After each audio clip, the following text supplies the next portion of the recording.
পরিবেশ সংরক্ষণ এবং সবুজ বাংলাদেশ করার লক্ষ্যে সিলেটের দক্ষিণ সুরমা উপজেলার মার্কাজ মাদিনাতুস সালাম মাদ্রাসা ক্যাম্পাসে অনুষ্ঠিত হয়েছে দিনব্যাপী বৃক্ষরোপণ কর্মসূচি। পরিবেশ বিষয়ক চ্যারিটি মিশন 1 মিলিয়ন এবং বেসরকারি উন্নয়ন সংস্থা ওয়েলবিং বাংলাদেশ সোসাইটির যৌথ উদ্যোগে আয়োজিত এ কর্মসূচি ছিল মাসব্যাপী বৃক্ষরোপণ কার্যক্রমের অংশ।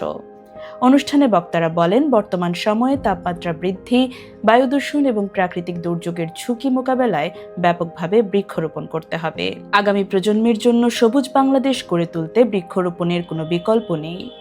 পরিবেশের ভারসাম্য রক্ষা এবং জলবায়ু পরিবর্তনের বিরূপ প্রভাব মোকাবেলায় সামাজিক আন্দোলন হিসেবে বৃক্ষরোপণ কার্যক্রম জোরদারের আহ্বান জানান তারা। অনুষ্ঠানের প্রধান অতিথি হিসেবে উপস্থিত ছিলেন মার্কাজ মাদিনাতুস সালাম মাদ্রাসার প্রতিষ্ঠাতা প্রিন্সিপাল মাওলানা মুহাম্মদ তাফাজ্জুল হক। বিশেষ অতিথি হিসেবে বক্তব্য দেন স্বপ্ন ফাউন্ডেশনের বাংলাদেশ প্রতিনিধি হাফিজ মাওলানা জামিল আহমেদ চৌধুরী। বুখারী এবং মুসলিমের হাদিস দ্বারা প্রমাণিত রসুল করিম সাল্লাল্লাহু আলাইহি ওয়াসাল্লাম বর্ণনা করেন, কোনো মানুষ যদি কোনো চারাগাছ রোপণ করে এবং এই চারাগাছ থেকে পশু পাখি খায়, মানুষ খায়, কেউ ছায়া গ্রহণ করে, পশুরা এখানে আশ্রয় নেয়, তাহলে কিয়ামত পর্যন্ত এই গাছ সদকায়ে জারিয়া হিসাবে পৃথিবীতে থাকবে। তো আল্লাহ পাক এই ভাইদেরকে হায়াতে তৈয়বা দান করুন এবং তাদের কাজের মধ্যে বারাকা দান করুক। এ সময় ওয়েলবিং বাংলাদেশ সোসাইটির Sylhet divisional programme coordinator Junaid Ahmad জানান, দেশের পরিবেশ সুরক্ষা ও সবুজায়নের লক্ষ্যে বাংলাদেশে বৃক্ষরোপণ কার্যক্রম অব্যাহত রয়েছে। আপনারা দোয়া করবেন যাতে আমরা গাছে গাছে সবুজায়ন করতে পারি পুরা বাংলাদেশকে। এই পদক্ষেপকে সামনে রেখে আমরা আমাদের ধারাবাহিক কার্যক্রম চালিয়ে যাচ্ছি।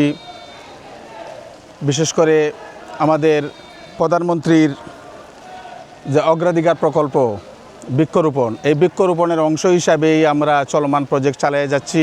মিশন 1 মিলিয়নের প্রধান নির্বাহী ফাইজুর রহমান বলেন, 2020 সাল থেকে সংগঠনটি সাদকায়ে জারিয়ার ধারণাকে সামনে রেখে বৃক্ষরোপণ কার্যক্রম পরিচালনা করছে। পাশাপাশি বৃক্ষরোপণে সাধারণ মানুষকে উদ্বুদ্ধ করতে বিভিন্ন সচেতনতামূলক ক্যাম্পেইনও চালিয়ে যাচ্ছেন তারা। মিশন 1 মিলিয়ন 2020 সাল থেকে পরিবেশ ও জীববৈচিত্র্য রক্ষার্থে সাদকায়ে জারিয়া হিসেবে বৃক্ষরোপণ কর্মসূচি পালন করে আসছে। আমাদের লক্ষ্য হচ্ছে plant a million, inspire a million. এই কর্মসূচিতে আপনাদের সকলের সহযোগিতা, সমর্থন এবং দোয়া প্রত্যাশা করছি। আসসালামু আলাইকুম ওয়া রাহমাতুল্লাহ। অনুষ্ঠানে মাদ্রাসার শিক্ষক, স্বেচ্ছাসেবক এবং 2 শতাধিক শিক্ষার্থী অংশ নেন। গত 19 মে থেকে শুরু হওয়া মাসব্যাপী এই কর্মসূচির ধারাবাহিকতায় বুধবার দিনব্যাপী আয়োজনে মাদ্রাসা ক্যাম্পাসে 2 শতাধিক গাছের চারা রোপণ করা হয়। পরিবেশ রক্ষা এবং জলবায়ু পরিবর্তনের প্রভাব মোকাবিলায় বৃক্ষরোপণকে সামাজিক আন্দোলনের রূপ দেওয়ার আহ্বান জানিয়েছেন আয়োজকরা। তাদের প্রত্যাশা, এমন উদ্যোগ দেশের সবুজায়ন বৃদ্ধির পাশাপাশি ভবিষ্যৎ প্রজন্মের জন্য একটি বাসযোগ্য বাংলাদেশ করতে গুরুত্বপূর্ণ ভূমিকা রাখবে।